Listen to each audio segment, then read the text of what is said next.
What's up, YouTube, and welcome back to Devil's Customs and Creatures. In this video, we're going to take this Vigilon Nerf gun and turn it into a dragon head that can be mounted on the wall. I've been waiting a long time to transform a Nerf gun into something that it's not. I stumbled across a YouTuber recently called Busted Robot. Yes, that's right, Robot, R-O-B-U-T. And he was making robot heads that were kind of wall mountable and a little bit bigger scale. One particular video that inspired this build was one he made of a T-Rex. Now, he doesn't use Nerf guns or anything like that. He's mostly a scratch builder. But I had this gun lying around and I figured I would give it a shot. I'll leave a link to his channel in the description. First, we start with the disassembly. Of course, there's like 4,000 screws in this thing, so this is going to take a while. I'll go ahead and speed it up so you don't have to suffer through it.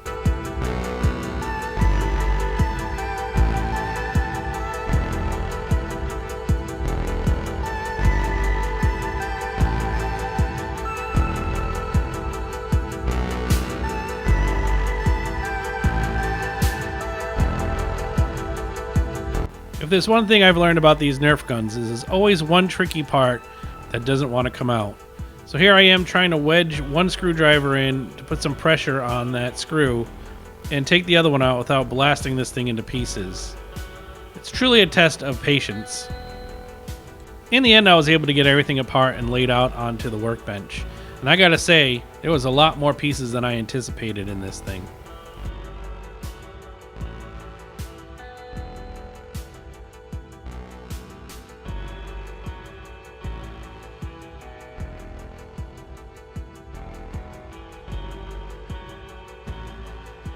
When you're building something of this nature, there's a lot of time spent just looking through the parts, seeing what fits, seeing what you want to keep and what you want to get rid of, and kind of having an overall idea or vision of what you want to make.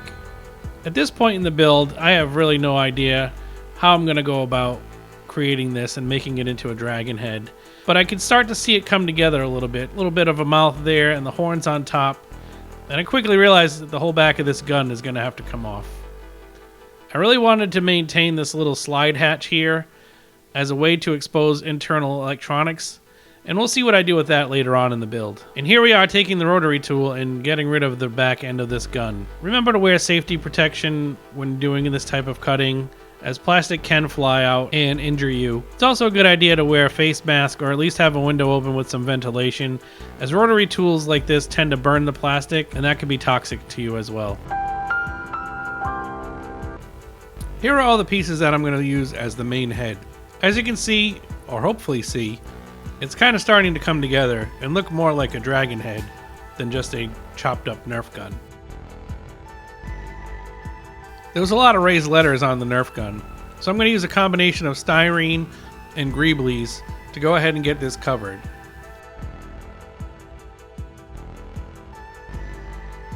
Anything else I don't want to show, I can just use some sandpaper and sand it off. Here I'm using some sandpaper just to get some tooth to the plastic so that the pieces will stick together. Using some accelerator or plain old baking soda will help the plastics to stick together.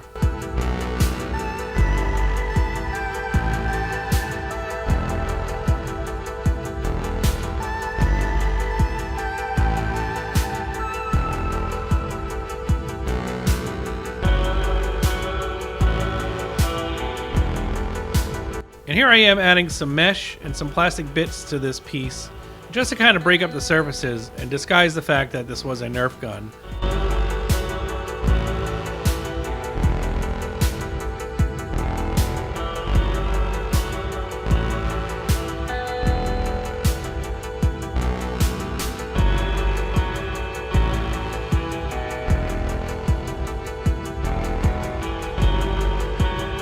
Here I'm trying to be a little more deliberate with my choices, as I'm trying to get that feeling of a dragon head.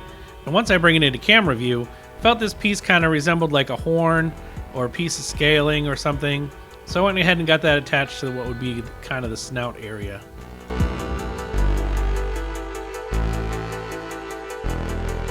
Looking through the gun parts, I found this cool piece to make some nostrils on each side of the snout. Since it was only one piece that had a full circle, I cut it in half so I could have a piece for each side.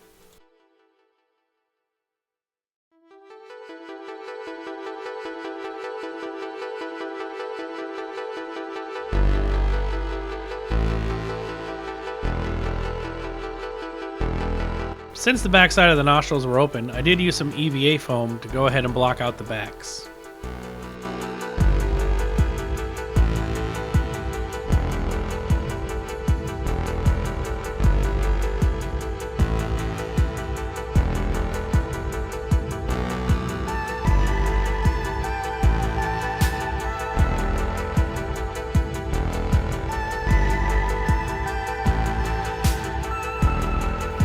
I thought these pieces kind of gave it like a cool whisker look on some of like the Chinese dragons, so I went ahead and got those attached to the side of the mouth.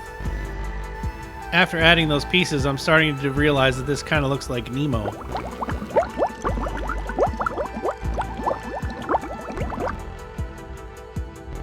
I had some of these 4-pack beer caps, and I thought they'd make great bases for eyes.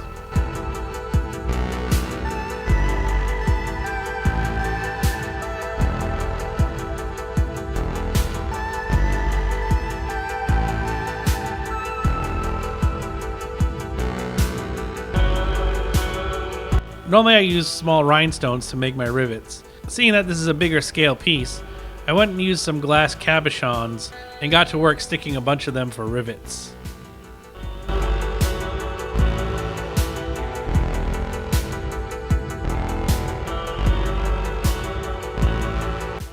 Well, I felt like this was starting to look more and more like a dragon.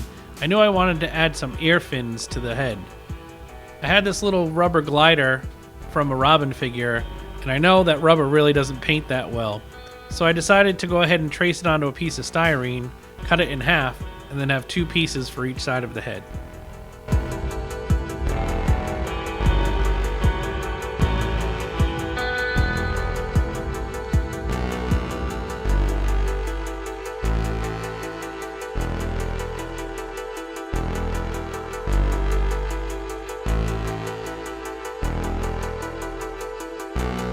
I know they're not 100% accurate to what you'd normally see on a dragon, but this is a robot dragon, and it's my build. Besides, dragons aren't real anyway. Now we're coming back to that opening part I told you about in the beginning. I had this old circuit board laying around, and I wanted to get that installed just to have some kind of cool visual, and I thought it would make a cool feature.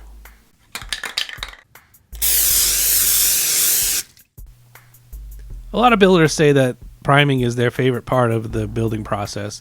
And while I somewhat agree, I am also intimidated after priming a project because now I just have one whole color, and especially priming in black, I find it hard to come up with a color scheme. I suppose painting is just intimidating for me as I never know what colors to choose. I do have a color wheel, so I try to go off of that and see what complementary colors are, but just getting started on regular painting is a daunting task for me. So I chose green here because he is a dragon, and as cliche as that is, a lot of dragons are green, I guess. This is just going to be a base color. I'm going to go ahead and get that applied over the build here and just get a good base to go off of.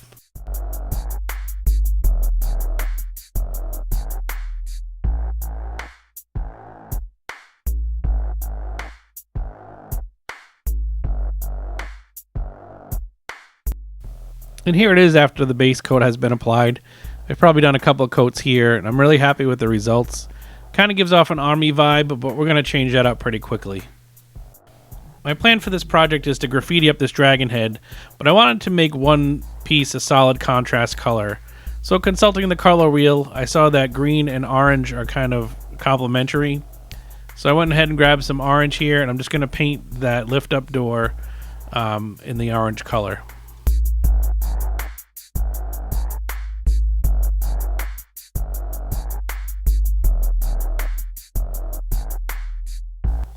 Now, I am by far any kind of graffiti artist, so I just kind of went into this with some yellow and picked off a couple more places that I wanted solid colors.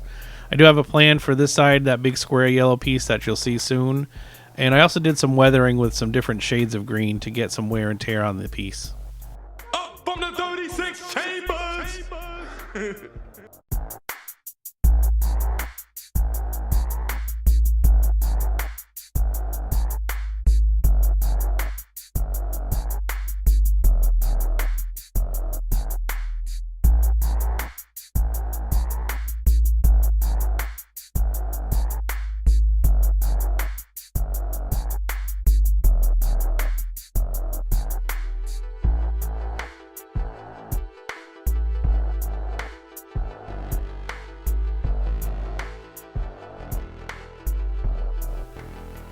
And to save you guys all from watching painting montages for the rest of the video, here's where I came up with pretty much all the graffiti that I wanted to do.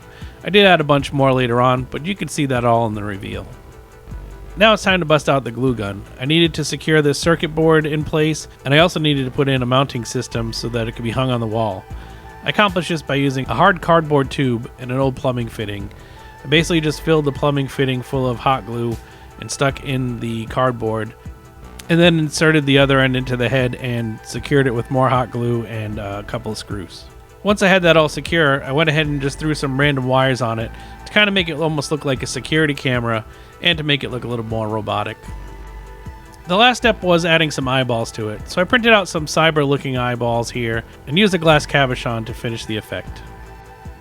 And here it is with the eyeballs attached to it. I did sand the glass down a little bit after this to kind of give it a little more wear and tear, and I also did 2 different colors to kind of just add some difference to it. And bringing you back to the beginning, this is what we started with. A Nerf gun I picked up at a Goodwill store for about $5, and some imagination. And here's where we ended up.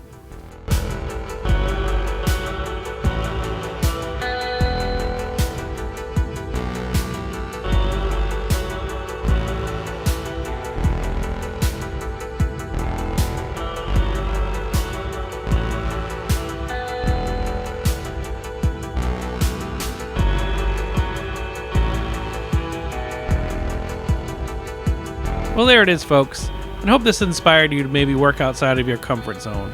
While I'm no stranger to building robots, working at this scale and making something that can hang on a wall did provide some challenges, but I'm glad I did it. I could definitely see more of these in my future. Again, shout out to Busted Robot for giving me the inspiration to go ahead and try something like this, and I look forward to doing many more. I hope you enjoyed the video, and if you did, please hit that like button. Also, if you're not a subscriber, please take a second to go ahead and subscribe. And until the next one, be well.